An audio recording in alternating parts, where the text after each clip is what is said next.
Bismillahirrahmanirrahim. Assalamualaikum warahmatullahi wabarakatuh. Yang terhormat Bapak Abdul Herman MPD selaku dosen mata kuliah metodologi penelitian. Di sini saya akan mempresentasikan metodologi penelitian atau proposal penelitian yang sudah saya susun.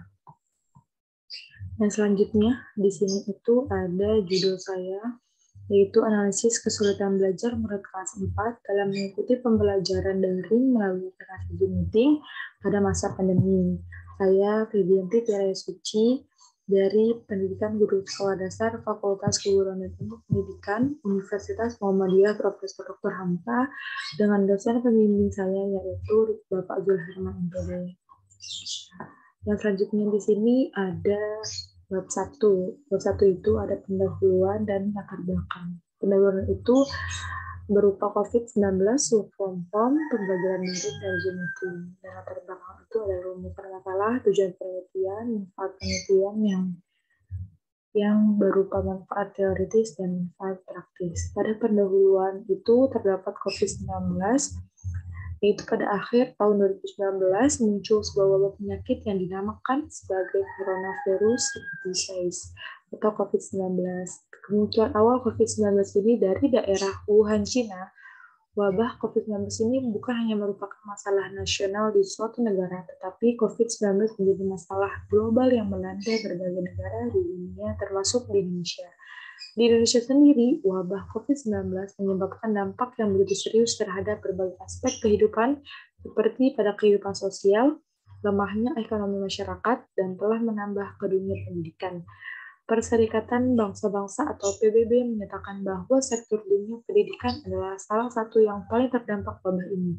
Dampak dari wabah COVID-19 ini membuat pemerintah pusat hingga ke pemerintah daerah memperlakukan rencana untuk meliburkan semua institusi pendidikan.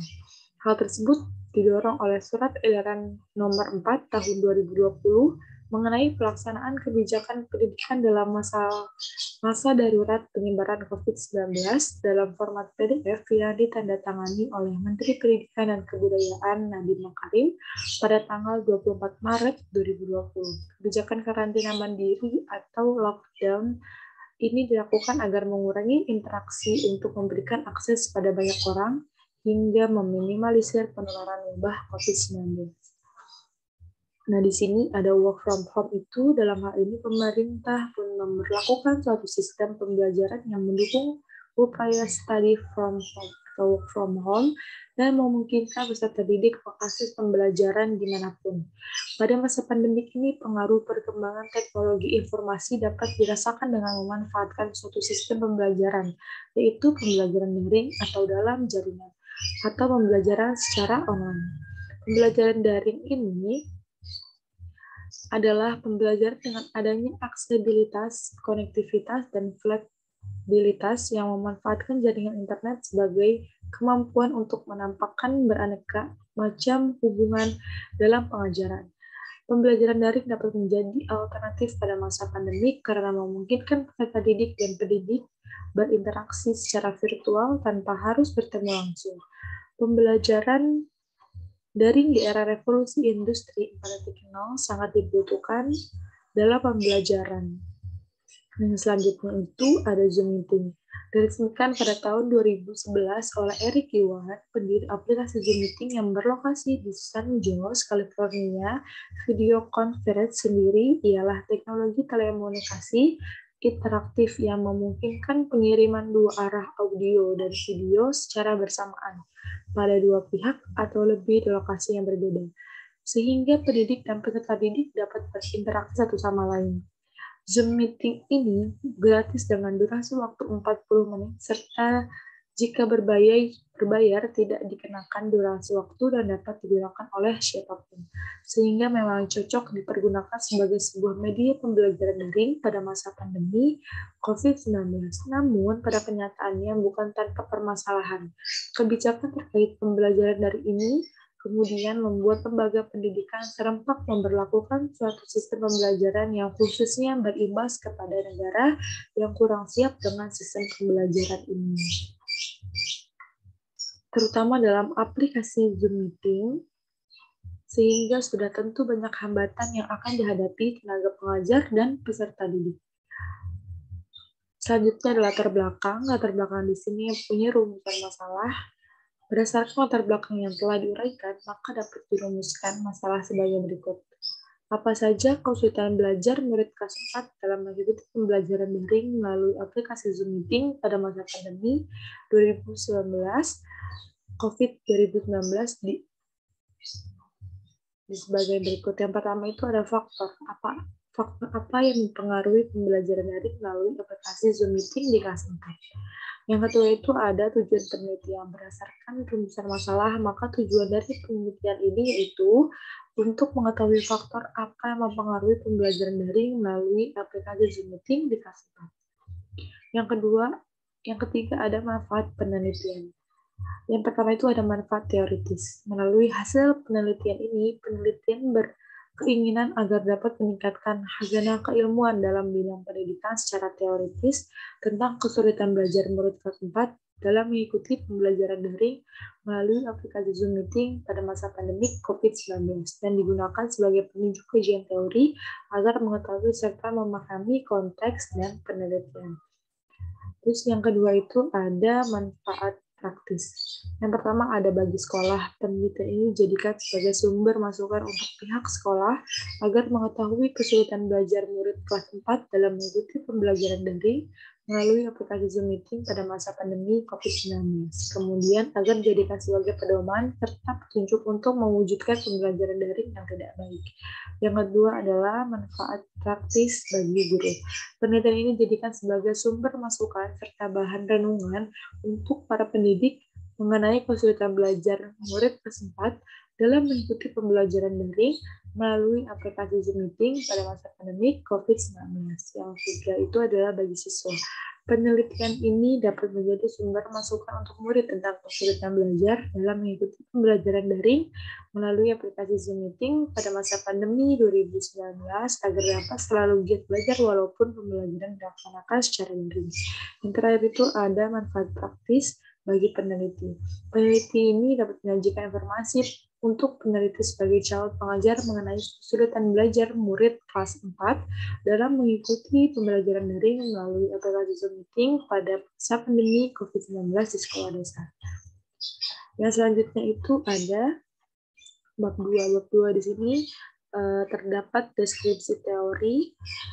Yang pertama itu ada pengertian analisis. Pengertian analisis ini adalah suatu peristiwa untuk menyelidiki atau mengetahui keadaan yang sebetulnya. Menurut Wiradi, analisis itu sesuatu kegiatan yang memuat aktivitas memilih, menguraikan, serta membedakan suatu untuk digolongkan dan dikelompokkan berdasarkan kriteria tertentu, kemudian dicari taksir, makna, dan kaitannya. Yang kedua ini adalah pengertian pembelajaran. Pengertian pembelajaran di sini adalah suatu kegiatan yang menghasilkan perubahan pada diri individu yang belajar secara aktual maupun potensial. Yang ketiga adalah kesulitan belajar. Kesulitan belajar sini yaitu suatu gangguan dalam suatu atau lebih proses psikologis yang mencakup pemahaman ujaran atau tulisan. Yang selanjutnya di sini ada pembelajaran daring. Pembelajaran daring di sini yaitu suatu kegiatan dengan sistem daring yang memanfaatkan penggunaan internet dalam pelaksanaannya. Dan pembelajaran daring adalah suatu sistem belajar yang memanfaatkan penggunaan internet dan teknologi berbasis jaringan untuk memfasilitasi peserta didik dalam membentuk proses pembelajarannya dengan menggunakan perangkat pedagogi akan menciptakan pengetahuan yang berarti melalui aksi dan interaksi. Nah, selanjutnya di sini masih di bab 2 yaitu manfaat pembelajaran daring. Yang pertama itu ada meningkatkan mutu pendidikan dengan memanfaatkan multimedia secara efektif dalam pembelajaran dan pelatihan. Yang kedua ini ada melalui penyelenggaraan pembelajaran dalam jaringan dapat meningkatkan keterjangkauan pendidikan dan pelatihan yang bermutu. Yang ketiga ini ada pelatihan yang bermutu melalui pemanfaatan sumber daya bersama akan menekan biaya penyelenggara pendidikan. Nah, yang selanjutnya di sini ada sistem pembelajaran daring. Sistem pembelajaran daring ini berupa peserta didik belajar mandiri baik secara individual maupun kelompok dengan bantuan minimal dari orang lain. Yang kedua itu ada materi pembelajaran disampaikan melalui sebagai media yang sengaja dirancang untuk belajar mandiri. Yang ketiga itu ada untuk mengatasi masalah belajar, diupayakan komunikasi dua arah antara peserta didik dengan tenaga pengajar atau lembaga penyelenggara. Yang terakhir itu ada untuk mengukur hasil belajar secara berkala, diadakan evaluasi hasil belajar. Yang selanjutnya di sini ada kerangka berpikir. Dari kerangka berpikir ini, pembelajaran daring memanfaatkan teknologi komunikasi dan informasi serta internet SD-ROOM sebagai bentuk pembelajaran jarak jauh. Berbagai platform atau aplikasi juga dapat digunakan sebagai sarana pelaksanaan pembelajaran daring yang terdiri dari masa pandemi COVID-19.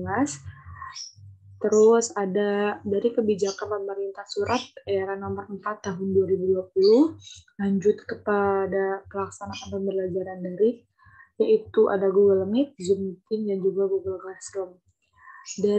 Dari aplikasi pembelajaran daring tersebut ada macam-macam faktor finansialnya, faktor jaringan, dan juga faktor fitur Zoom Meeting. Nah, yang selanjutnya di sini ada desain penelitian dan juga ada fokus penelitian. Di sini ada pada bab 3. Desain penelitian ini adalah penelitian deskriptif kuantitatif sebab peneliti akan memaparkan serta menganalisis kesulitan belajar murid kelas 4 dalam mengikuti pembelajaran daring melalui aplikasi Zoom Meeting pada masa pandemi COVID-19.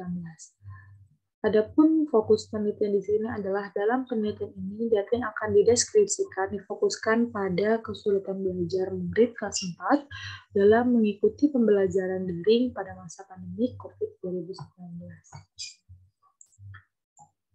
Yang selanjutnya di sini adalah populasi dan sampel. Populasi di sini adalah keseluruhan individu yang sifatnya general maupun umum yang memiliki karakteristik yang cenderung sama. Di populasi ini ada keadaan populasinya itu dengan kelas 4A dan 4B. Jenis kelamin laki-laki itu ada 7 orang dan perempuan itu ada 13 orang. Di kelas 4B, laki-laki itu terdiri 7 orang, perempuan itu terdiri 7 orang, dan jumlah keseluruhan siswa yaitu ada 34 orang. Nah, sampel di sini adalah keseluruhan dari suatu bagian yang dimiliki oleh sebuah populasi serta memiliki karakteristik. Sampel ditarik melalui teknik total sampling dan sampel populasi itu jumlah keseluruhan populasi atau subjek atau responden dalam penelitian. Nah, selanjutnya di sini ada instrumen penilaiannya. Data analisis kesulitan belajar murid kelas 4 dalam mengikuti pembelajaran daring melalui aplikasi Zoom Meeting pada masa pandemi COVID-19 di Sekolah Dasar 05 Bahagia ini menggunakan angket. Dalam penelitian ini, instrumen untuk pengumpulan data yaitu dengan menggunakan teknik survei dengan angket. Angket diisi menurut pendapat setiap murid terhadap kesulitan serta faktor-faktor yang menghambat mereka dalam mengikuti pembelajaran daring melalui aplikasi Zoom Meeting. Angket dibuat berdasarkan kisi-kisi dari indikator yang ada. Dari sini ada instrumen angket penelitiannya. Yang bervariabel itu analisis kesulitan belajar murid kelas 4 dalam mengikuti pembelajaran daring melalui aplikasi Zoom Meeting pada masa pandemi COVID-19. Nah, faktornya itu ada faktor finansial, indikatornya itu ada penggunaan paket, data atau kuota internet, siswa memiliki fasilitas berupa atau laptop. Nah, dalam faktor jaringan itu ada stabilitas koneksi internet, wilayah tempat tinggal siswa yang terjangkau jaringan. Faktor yang terakhir itu ada fitur dan layanan Zoom Meeting-nya. Siswa paham mengoperasikan Zoom Meeting, keterbatasan Zoom gratis, dan keterbatasan mikrofon Zoom. Item sekolahnya itu yang setuju ada 2-4 orang, 1 yang menurut 1, 3 sama 5, jadi jumlah itu ada 5. Dan selanjutnya pun begitu dengan jumlah total, yaitu ada ya positif ada 12 orang dan negatif itu ada 18 orang, serta semuanya ada 30 orang. Yang selanjutnya adalah pedoman persekoran jawaban angket. Yang positif itu yang sangat setuju ada 5 orang, yang setuju ada 4 orang, yang netral atau ragu-ragu ada 3 orang, yang tidak setuju ada 2 orang, dan sangat tidak setuju ada 1 orang. Yang negatif ada 1 orang, yang setuju ada 2 orang, yang netral atau ragu-ragu itu ada 3 orang, dan tidak setuju itu ada 4 orang, dan sangat tidak setuju itu ada 5 orang.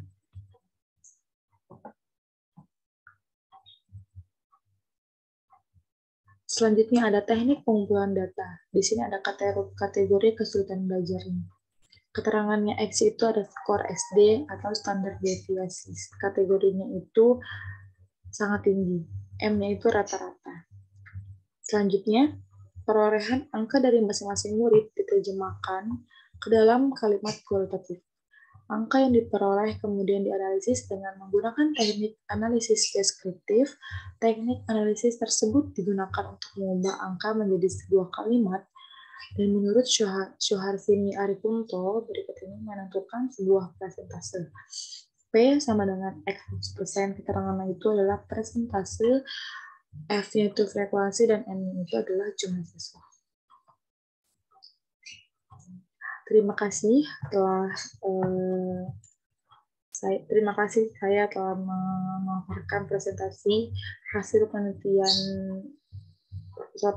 saya. Wabillahi taufiq wal hidayah. Wassalamualaikum warahmatullahi wabarakatuh.